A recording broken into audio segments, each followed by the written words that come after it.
ഡൽഹിയിലായിരുന്നല്ലേ? ഇപ്പഴെന്താ vacation ആണോ? അല്ല, ഒളിച്ചോടിയതാ. എന്താ ഒരു രസം.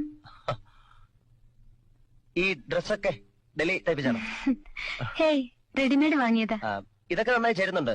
പക്ഷെ ഈ കണ്ണാടി ഉണ്ടല്ലോ ഭയങ്കര ബോറാ. കുറച്ചുകൂടെ സ്മോൾ സൈസാ ചേരുന്നത്. ഈ കണ്ണാടി ഒരു പ്രത്യേക തരമാ. എന്ത് പ്രത്യേകത? ഈ കണ്ണാടിക്ക് കോസ്മോ ഫ്രിൽ എന്ന് പറയും. എന്റെ ഫ്രണ്ട് ഫിലാഡൽഫിയയിൽ നിന്നും കൊണ്ടുവന്നതാ. ഇത് വെച്ചാ മനുഷ്യരിട്ടിരിക്കുന്ന ഡ്രസ്സുകളൊന്നും കാണില്ല. പിന്നെ ശരീരം മാത്രമേ കാണുള്ളൂ. സാറിട്ടിരിക്കുന്ന ഡ്രസ്സൊന്നും ഞാൻ കാണുന്നില്ല. എന്താ? Only your body. I mean the naked body. അങ്ങനെ ഒരു കണ്ണാടി എവിടെ ഇല്ലല്ലോ. ലോകത്ത് എവിടെയെങ്കിലും ഉണ്ടായിരുന്നേ പിന്നെ എന്തൊക്കെ നടന്നേനെ. ഞാൻ വിശ്വസിക്കില്ല. വേണ്ട, വിശ്വസിക്കണമെന്ന് ഞാൻ പറഞ്ഞില്ലല്ലോ. എനിക്ക് വേണ്ടത് ആ മഞ്ഞ റോസാപ്പൂവാണ്.